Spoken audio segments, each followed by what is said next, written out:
Voices of Resiliency, where the wound becomes wisdom and the story becomes medicine. Voices rise, hearts remember, we are healing together.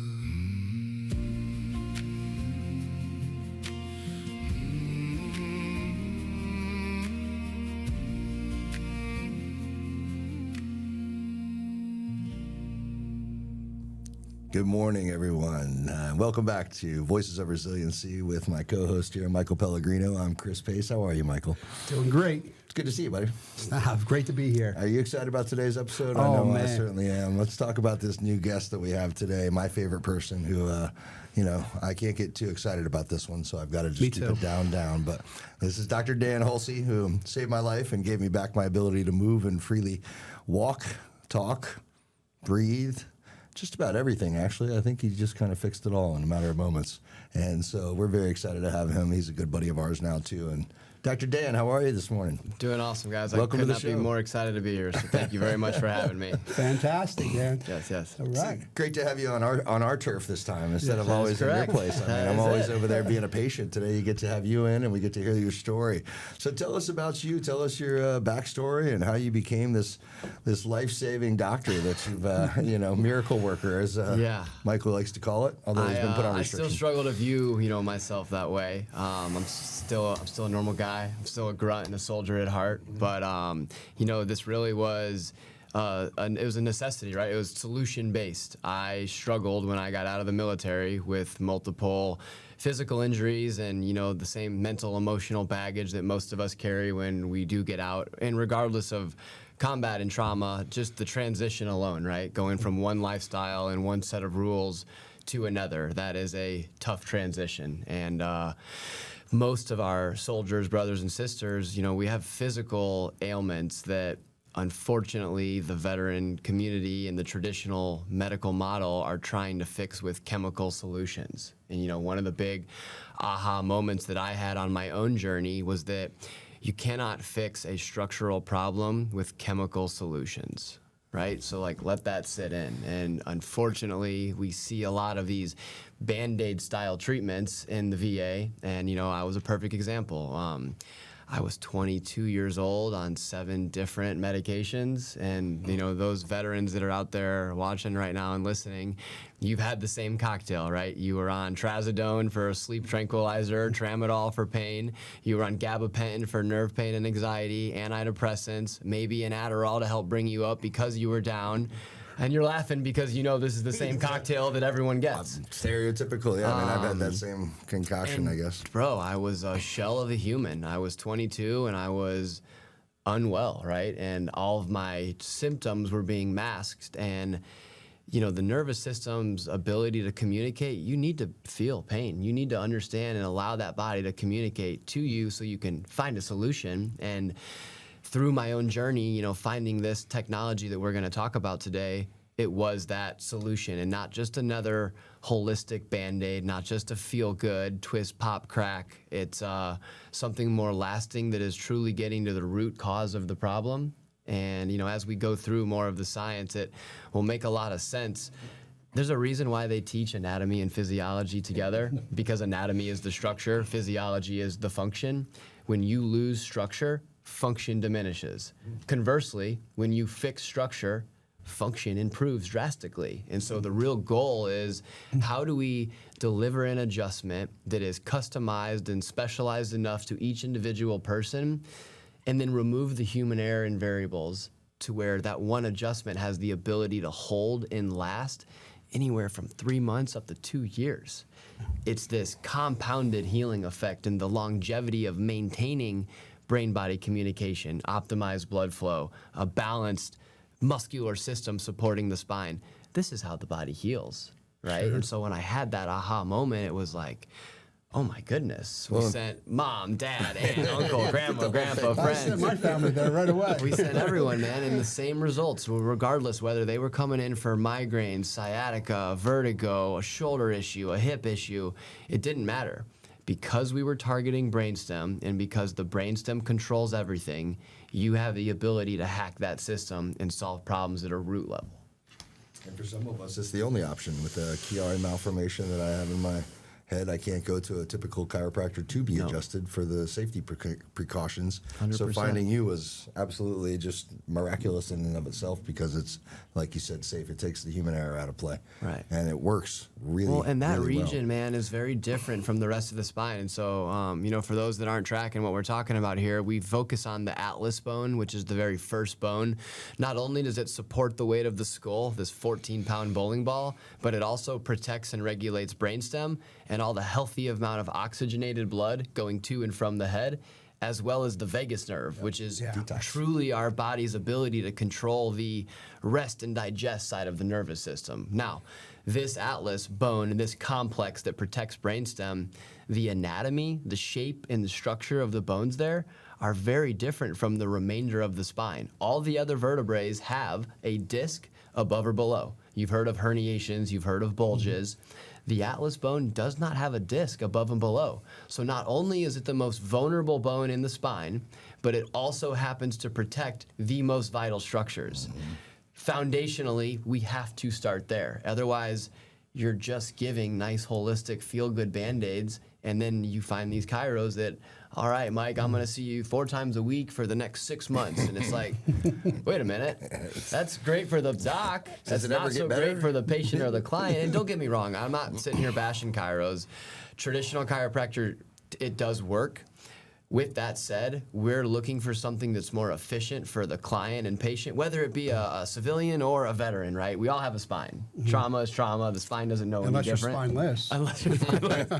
And if that's the case, we got someone else for you, right? But it's really the true root of it is understanding the right technology that has the ability to really break down the root of where these problems are coming from, and not just chasing symptoms. You know, perfect example for you, Kris, and if I can share a little bit about what I witnessed through your case. Multiple herniations in the low back. You came in walking with a cane, and the compensations, all the docs you were seeing prior, they were only looking at the low back and the hip. I would argue, and through our success, I would argue to prove that they were missing the root cause, which was the dysfunction at your level of brainstem. That's the region that controls all the spinal postural muscles. So yeah, I hear you, your hip and your back is unwell. I'm gonna go ahead and look somewhere else. And I remember even you kind of going through it like, all right, this seems a little questionable. Me too. I've tried about everything. I've seen it all, heard it all, thought. So, you know, it was certainly. And so that first initial correction we gave you, and the relief I saw in your face and the deep breath you were able to take in when you sat up and took those first steps without the cane, right then in that moment you were able to understand that it was really the neck and the brainstem, and it was the back is the effect. We need to find the cause. Well, the feeling of the torch in the neck, the amount of blood, the amount of circulation, the amount of things that happened when it released and opened up, and seeing the x-rays comparable. I mean, you just can't put words to what it felt like to be able to move again and to be free again. And, you know, of course, after 15 months of being in that position, it's taken quite the amount of time to be able to get everything balanced back out. But 100%. Even at the office, weighing myself on 2 scales, which I had never thought to do in my life. Stand on 2 scales. I'm 13 pounds heavier on the right side. That's a lot of weight. So 100%. Like, and now think over time, the compensations on your spine. And it wears on your body, takes its toll. Yeah, exactly. So it all makes sense. That's why the Atlas guy is holding up the world, right? It's Greek mythology. He holds the world on his shoulders. The most important bone in your whole body, arguably. I think that's the go-to for everything. So. Spot on. And we at least start there, right? I'm not up here to say that it is the end-all, cure-all for every disorder and disease known to man, right? But foundationally, if your body does not have the ability to communicate properly, if you don't have equal balanced muscle supporting your spine, and if blood flow is being impeded and your nervous system is not regulated, you are starting each day at a deficit. So talk about the parasympathetic nervous system to the sympathetic nervous system. 100%. So we have 2 sides of the nervous system, right? We have our sympathetic, which is our fight or flight. We have our parasympathetic, which is our rest and digest, right? So the easiest way to describe that, sympathetics is you just get in a car accident, you're angry, the body's ready to fight, you know, some South Florida driver is there getting out of his car. We all know that. That's your sympathetic nervous system taking over. It is allowing blood flow to go to the extremities, digestion stops, you are ready to fight and go into action, right? Look back thousands of years. Your sympathetics were in place to make sure that you could run from the tiger that was chasing you. Where's the wolf? 100%. Right now, the other side of the nervous system is our parasympathetics. The parasympathetics are what control our ability to rest and digest. The best way I can describe parasympathetics is how you feel 20 minutes after a Thanksgiving meal. And you're sitting on the couch just in this like zoned out, la-la state. Those are the parasympathetics taking over. Now, all of the longevity studies show us that we need to have the ability to bounce back and forth between both systems. Sure. Because of the society we live in, because of what we are accustomed to with just the lifestyle that most people live, most of us are stuck in a state of sympathetic overdrive. Now, there are cognitive and behavioral therapeutic ways to help modulate that. There is meditation, there is breath work, there are all sorts of things we can do to enhance our parasympathetics and nervous system. Where we come in is the structural component, right? Yeah. And because of the anatomy, because of where that vagus nerve, which controls our parasympathetics, it rests directly on the front of that atlas vertebrae. Yeah. If the atlas bone is rotationally misaligned, remember, because of the vulnerability at that spot, it doesn't have to just be war trauma. It could be a fender bender on 95. It could be a bad chiropractor who doesn't take x-rays and spins and cracks the neck. It could be you fell off your bike at age 7. Yeah. These shifts slowly start to impede and crush that vagus nerve. Bro, it only takes the weight of a dime to cause interference on the nervous system. So for us to have the ability to structurally take the kink off the hose or the log off the highway, you have the ability for traffic to move smoothly or for communication to be efficient, right? Our brainstem is like the UPS center. Brain sends packages to brainstem. Brainstem organizes them, sends it down the spinal cord and out all the nerve roots. If there is a problem at brainstem or at UPS, packages don't go where they need to go. Great analogy, right? So we need to clear that area to allow the body to communicate properly. And I'm really such a believer in the power that made the body heals the body, right? We have an intelligent design, and whether you pray to the trees, the stars, or Jesus, it doesn't matter, right? The fact is you were intended to heal, and the power that made you can heal you. If you cut yourself, you don't have to tell yourself to heal. The body knows how, right? Body However, keeps a score. You 100% right, but it has to have the proper ability to communicate, to do its job. Now, it was described to me one time about parasympathetic to the sympathetic is like gas pedal on, gas pedal off. Yeah. Is that a good analogy? Would you say that? I would say that when your foot is full-fledged on the gas, we could argue that's our sympathetics. And when you are allowing yourself to hit the brakes and take the foot off the gas, it's parasympathetics. A lot of people that are stuck in that sympathetic state, it's like having your foot on the gas and the brake at the same time. And the car doesn't know what to do. That's what we're dealing with from a neurological standpoint here. Yeah, wow. So since we've got a good idea now about all this parasympathetic, sympathetic, and the atlas bone, when you think of the word resiliency, do you think of the body first, the mind first, or the whole person? Bro, I mean, I get this question in different ways. We are one piece of the puzzle, and so when you're looking at body, mind, and spirit, and you're looking at it all, it's the resiliency is the body as a whole. It's the human, right? Structure and physicality is one component. Having your mindset in the right place is one component. Having your spirit guided and being on the correct path is a component. Now, I'd argue all three of those need to be aligned and working towards the same end goal. Agreed. Which is, I think, why we've all come together here. Yeah. We all represent an element of that trinity, if you will, and so it's the ability to bring all that together. I'm just a piece of the puzzle, you know. I would argue it could be the crust of the pie. It's foundational, you know.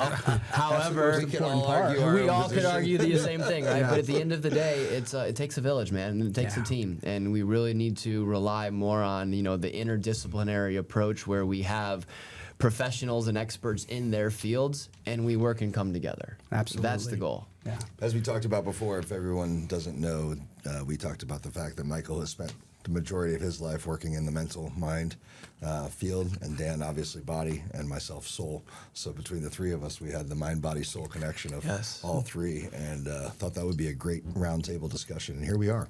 Everyone needs one of the components, if not all three. That's right. And we always have room for all growth. three are together, right? I will say I'm no subject matter expert or no doctor, but a little bit of life experience and a little bit of wisdom and a lot of trauma. And trauma, it really it comes out in every different way. So can you talk a little bit more what trauma does to the body and how it breaks it down? Yeah. And first I'll start by, defining trauma. Whenever I ask clients if they've had any traumatic events, right, we could go to the mental side, we could go to the physical side.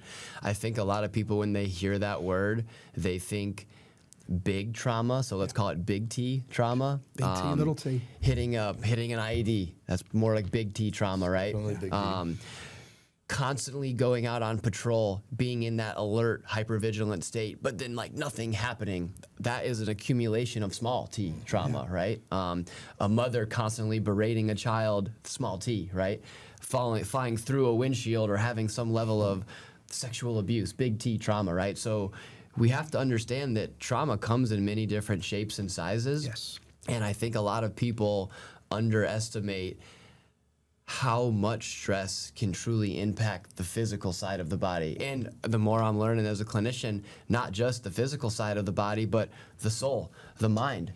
It all plays into a piece of that, right? And there's new studies coming out how traumas and emotional trauma are stored in the tissue, right? We're learning more about fascia and the emotional storage chamber of the body, if you will. We've had clients where, we adjust them and they just start breaking out into tears emotionally, and they say, "Doc, I don't know why I'm crying, but there is an emotional release taking place." I've seen and heard the same thing from therapies, from psychedelic plant medicine. When you have the ability to unravel those traumas, it's heavy. But it's something that has to happen. And I think a lot of people focus, and I'm guilty of this myself. My whole career, I focused a lot on mind and body. And I think where I've had a deficit, if you will, is more on the soul and spirit side. Yep. And so it's been more of a focus of mine personally over the last few months on my own journey. But to our initial point, you could think you have mastered one or two of them, but without all three coming together, you're not whole, and you don't have the ability to fully help and give to others until you put yourself first in a selfish way, but a positively selfish way. Yeah. There was no way I was going to meditate my Atlas bone back into place. It's structure. It was never going to happen. So, and believe me, I tried. Yep. Really, really did. Yep. Like for 15 months of my life, I And to meditated. the same token, I can do my Atlas procedure, and it will not give me what practice meditation will do. Yeah. You need all three components. Yep. Yeah, I would even argue the emotional portion of it, the mental portion of it, the physical portion of it, and the spiritual component. Having all those four and looking at those things and bringing them all together is the definition of well-being for a whole person. Yes, that is wellness, 100%. Yeah, Yes. it's a very good point. You've got to go get the other ones too. Well, and they all feed each other, right? Yeah. I mean, you can, we talk about people, let's touch on addiction for a moment, right? There is typically a pain, depression, solution cycle, right? Mm-hmm. And it's pain, there's depression because of it, and there's a medication, and you just stay in this loop, right? If you have the ability to break into that cycle, whether it's solving the pain portion, solving the depression portion, you can break that loop. And then it's easy to pull the bad things out. It's creating a neural pathway in the brain, too. 100%, but a lot of people, and to why I love what you're doing, Mike, is a lot of people don't have the skills or the tool set to be proactive when these types of things occur. And so, we can work through it reactively when it happens, but if we have the ability to get that knowledge and curriculum and education out to proper organizations and individuals that have a tool set or have a guide on what to do when things happen and they're already prepared, I mean, that's wargaming. We did that before every mission in the military. Every single thing. And when you're riding that left lane, the time to change your belief system is not when you're going through the incident. No. It's to have those belief systems in place. It's to have that preventative medicine, have that preventative stuff in place so that when you do go through the incident in life, whatever that incident is, in the middle lane, when you're ready to get off, you're going in the post-traumatic growth side of things and not the stress side of things. I love it. Well, and think about this, man. I mean, when you look at the, let's call it a cascade, right? Your beliefs influence your thoughts.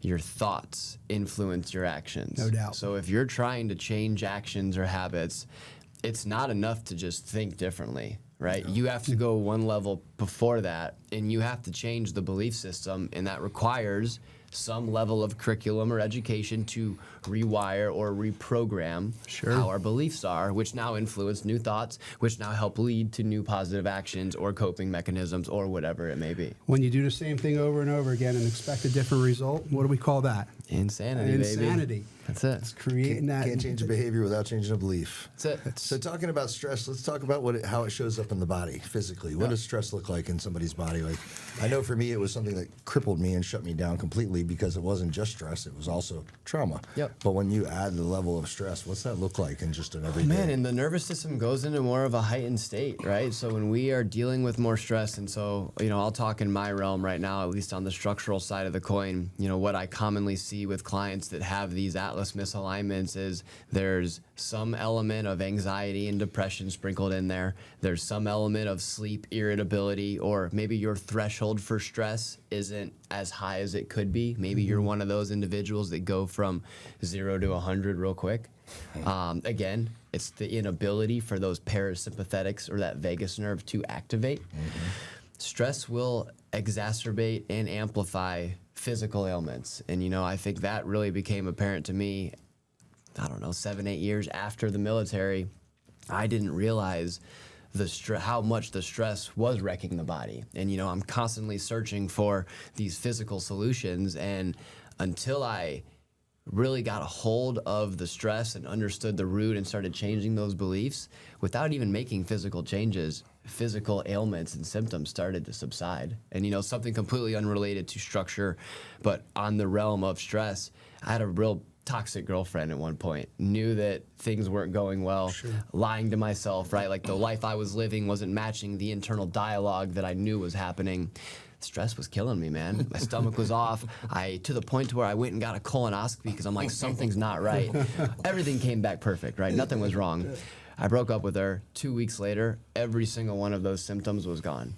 Body keeps the score. Body keeps the score, man. And I always try to tell clients now that if the internal dialogue that you're telling yourself and living is not matching what you're doing on the outside, that disconnect will cause dis-ease in the body.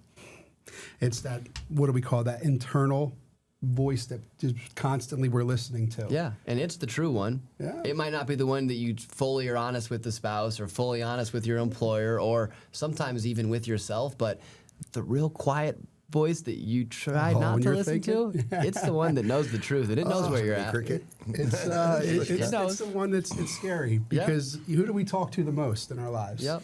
We talk to ourselves. All day long. And the question is, would we talk to ourselves? Would we talk to somebody else the way we talk to ourselves? Not a chance. Not a chance. And we wouldn't I want to treat do people that. way better than I would treat myself. Yeah. Well, and it's cool too, man. So we started utilizing a new technology in the clinic, scalar energy, right? And it's photonic 0-point waves, light waves that are infused with frequency. And so it's based off of Dr. Emoto's research, and he was the Japanese researcher that found out when you say things like love and peace to water and then you freeze those structures, they're beautiful geometric crystals, right? Now, conversely, you say things like hate and curse words or whatever it may be, they're chaotic. The formations are not pretty, they're not geometric. And so they took that research one step further. It was not just the sound wave in the word of saying love. They put the same electrodes on and they thought the word love. And the same exact thing happened to the water, which, think about that from a standpoint of how we have self-talk, how we communicate with ourselves. For you to have the ability to understand that our thoughts have a measured frequency that can influence the health of your cells, that is a powerful concept to understand. And our brain doesn't understand sarcasm. It doesn't know real versus fake. So even if you're joking, the things that come out of your mouth are spells which is why they use the words, why they call it spelling. So, I mean, that's the whole point behind it is, what you say is what you are and what you speak is what you become. 100%. So it's certainly a crazy thing. How about affirmations? What do you think about affirmations? Couldn't say enough good things about him. I have a really good friend of mine.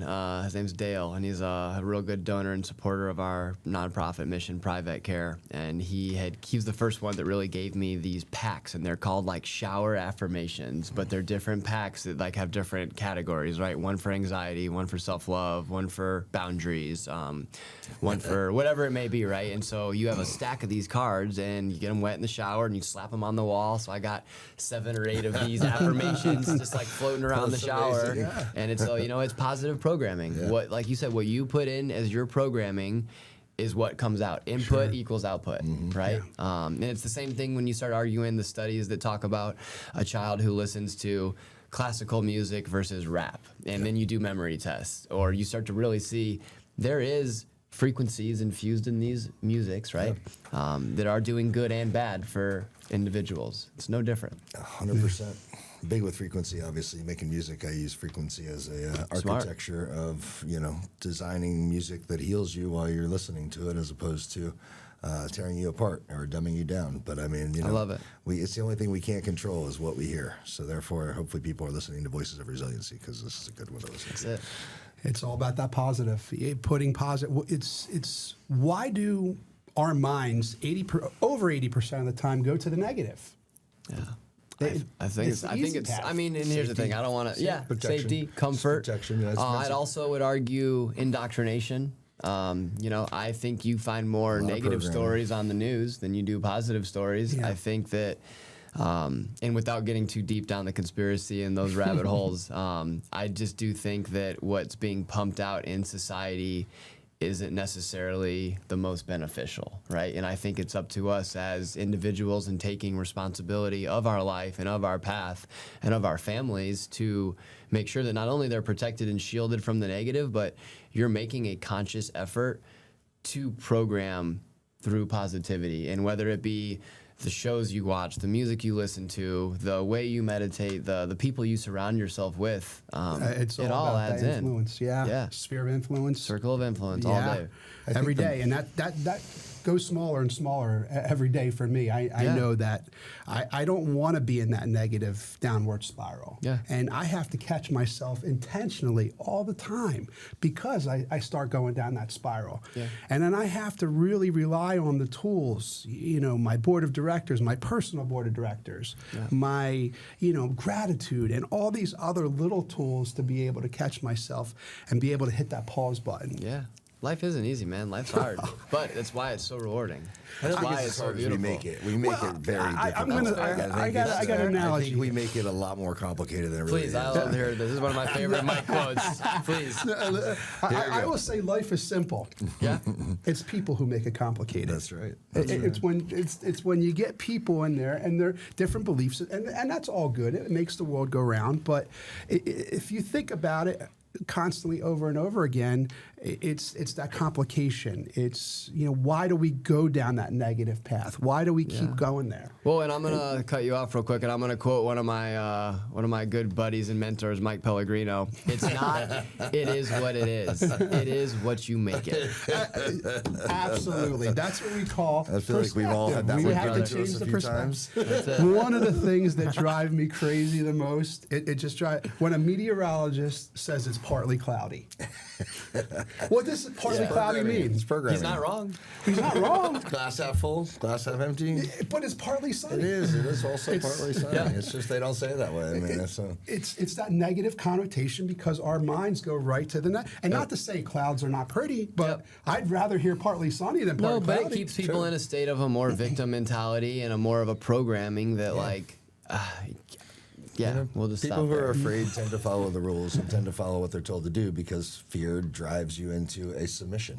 And submission and submitted people are very easy to keep controlled, which is what you want when you have. You just said very eloquently what I was going to try to say, but yes. But again, 8 billion people on the planet. We can go down this population somehow. So we can go down this rabbit hole. That would take a long conversation. Let's steer it back to resiliency. So not only resiliency, but what Dr. Dan has going on, and I wouldn't be sitting here and Kris wouldn't be sitting here if we didn't actually were on the table and went through the procedure, because let's talk about the procedure. Please. And it's non-invasive. Correct. It's something that I think that really, the analogy that you used is, we're just going to take the kink out of the garden hose and put the blood flow back into your body. That's it. We're going to give the brain, we're going to give your body the proper blood flow it needs to be able to come out of flight, fight, or freeze. That's it.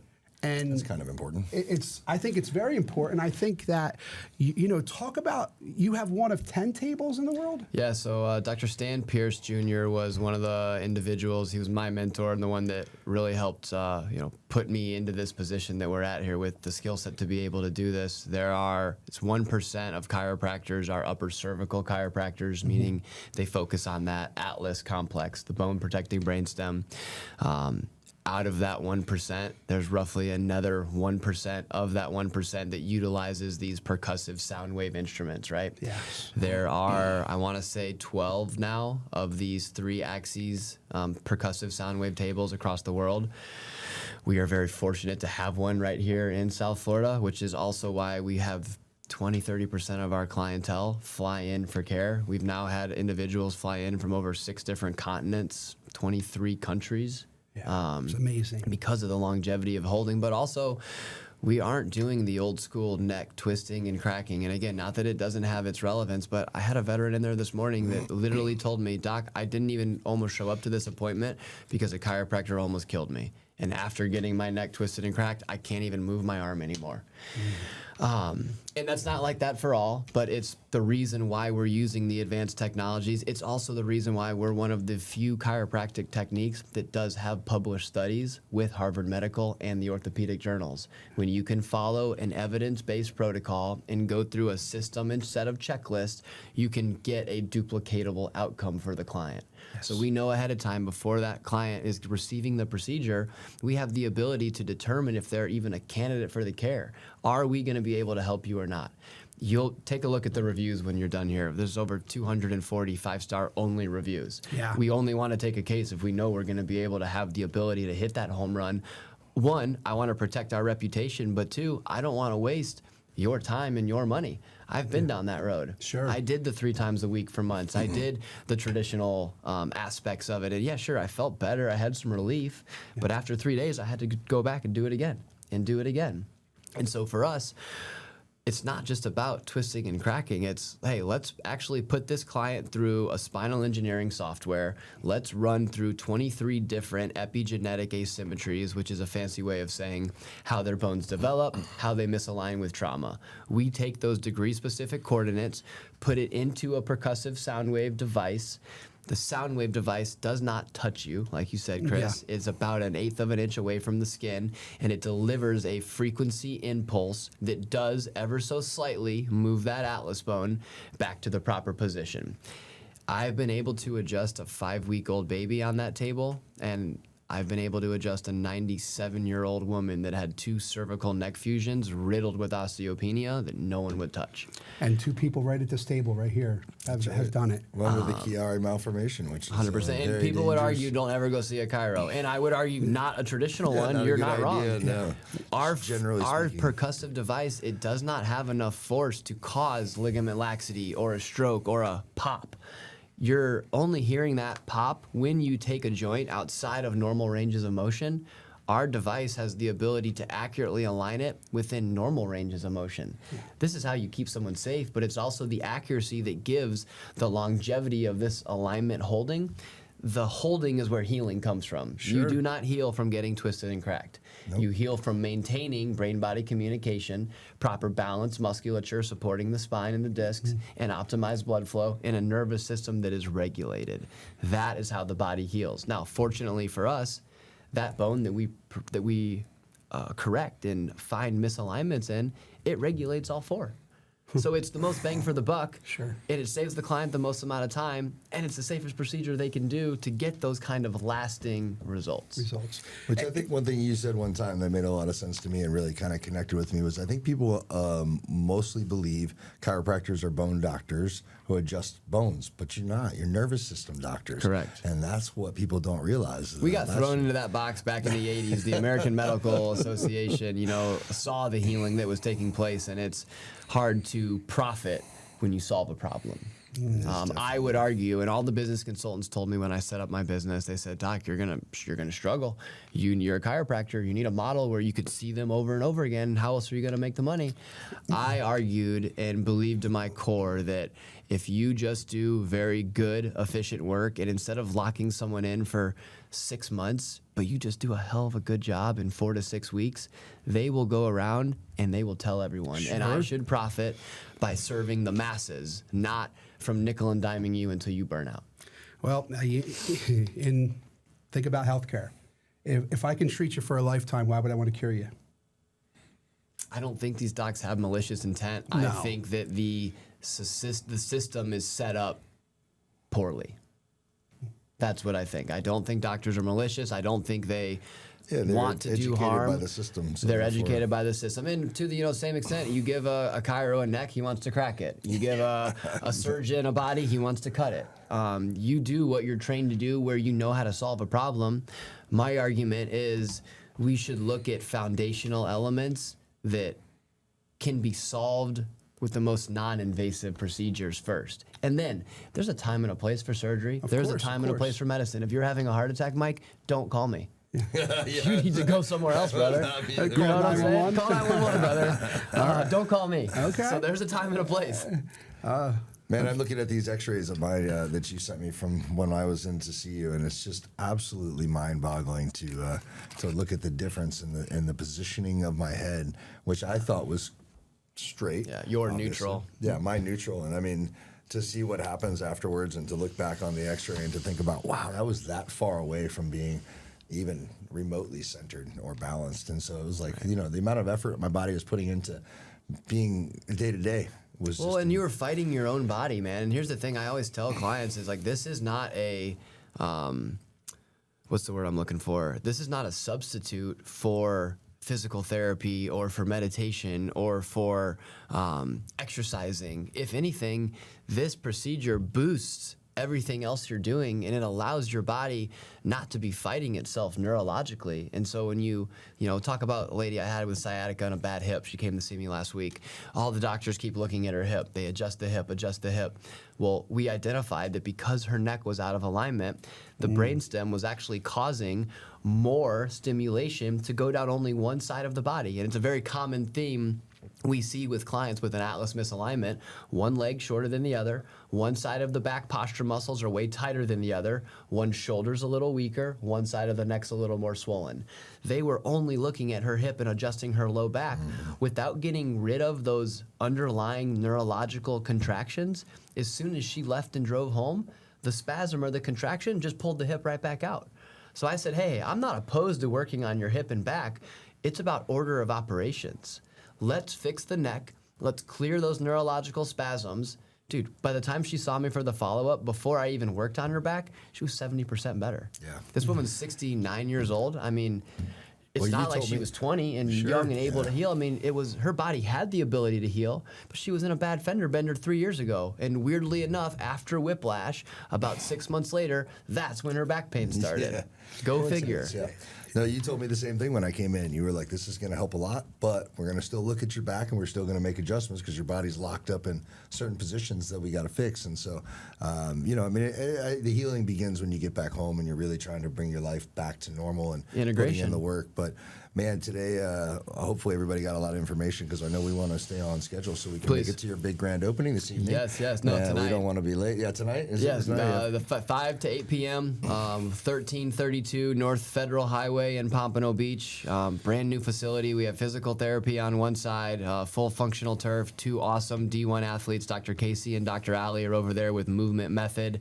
And then Atlas Clinics is right next door. Obviously, we start with the Atlas foundational care, and then we optimize the cellular environment by using things like hyperbaric oxygen, pulsed electromagnetic frequency, the scalar energy we talked about. So we'll be letting everyone use the modalities tonight and come through and I love using come and those join the ride. modalities, Yeah, absolutely. We'll Well, be it's there for regulating the nervous system, man. It's getting to the source. Now give everybody your website and all that information. Please, And this yeah. book too. I so- want to hear more about this book real quick. But yeah, all right, so real quick, so just recently featured, The Grass Grows Where I Am. It is a #1 Amazon bestseller. Dr. Samantha and myself, who is the other co-owner of Atlas, both have a chapter inside this anthology.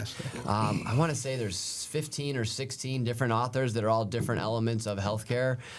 This is such a good guide, not only foundationally, but it really gets into the elements of worthiness, resilience, enlightenment, wisdom, and it shares a lot of stories with other holistic providers that have solved problems. But please go out and support us. Get a book. It'll be a great guide for yourself. And yes, as far as the website is concerned, www.atlasclinics.com.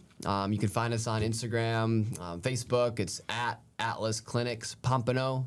Please give us a like and a follow. And I want anyone who knows that's out there listening and watching this, use us as a resource. I don't charge for phone consults and time. Please give us a call. The number is 754-432-3653. And if you do happen to know a veteran who's struggling, or you yourself, please go to www.PriVet Care, so PRIVET care.org. You can apply there for no-cost care for any veteran who's been struggling. Please spread the word and let us help. That's great. Absolutely true. And man, I love that name, by the way. It's a great nonprofit. Little play on name. words. You Yeah, like that? play on words. PriVet. Well done. Well done. Love But that. it certainly does have the resources and everything. And as a veteran myself, I tell every vet I know, I'm like, this guy can fix you. I mean, maybe you got to check it first, but he'll tell you.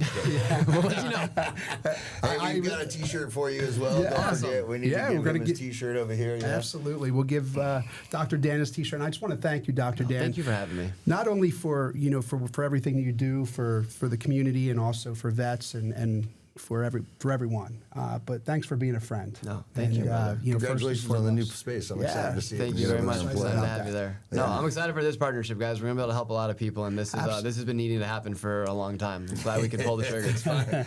You definitely got to get in to see Dr. Dan. Dr. you, Dan guys. is an amazing human and doing great things. And if you qualify, that's even better.